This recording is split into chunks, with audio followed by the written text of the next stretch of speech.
You ever been to Guido or in Donegal? I went there when I was 12.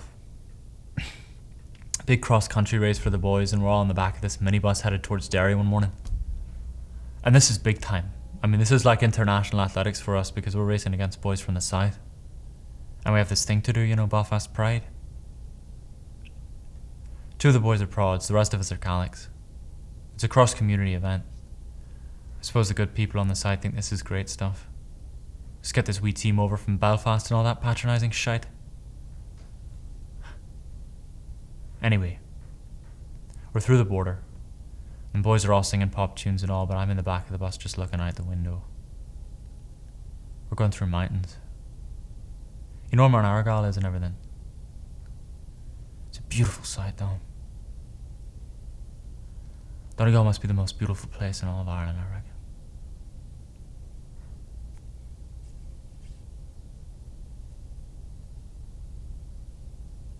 Anyway, we've arrived at Gweedore, and what a place.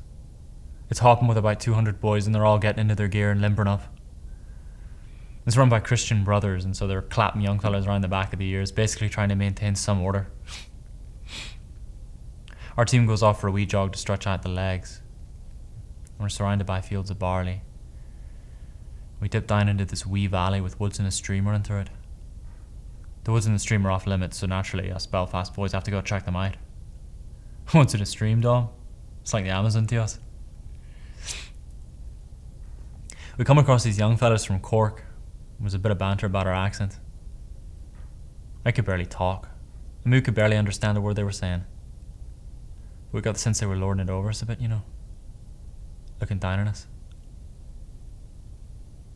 I'm sensing it anyway. And so we run along and get the idea to go down to the river and check it out for fish. And so we're down by the river. Down. Stream. There's half a foot of water in there. There's little silverfish, but nothing substantial till one of the boys calls us down further. Lying in the water is a wee foal, 4 or 5 days old. Skin and bones, grey colour. He's got flecks of blood in his coat because he's cut himself up really badly on the sharp rocks.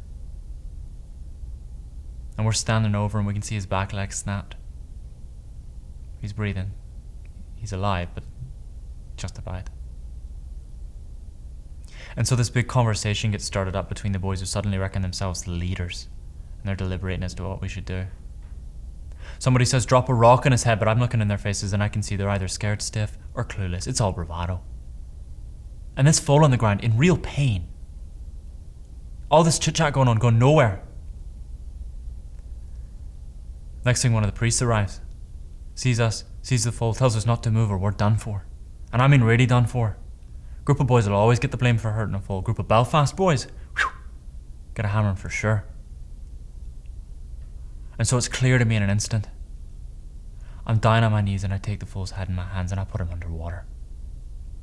He's thrashing around a bit to start, so I press down harder until he's drowned. Priest arrives, so he's grabbing me by the hair, dragging me through the woods, promising me a proper hiding. But I knew I'd done the right thing by that wee Foal, and I could take the punishment for all our boys. I had the respect of them other boys now, and I knew that.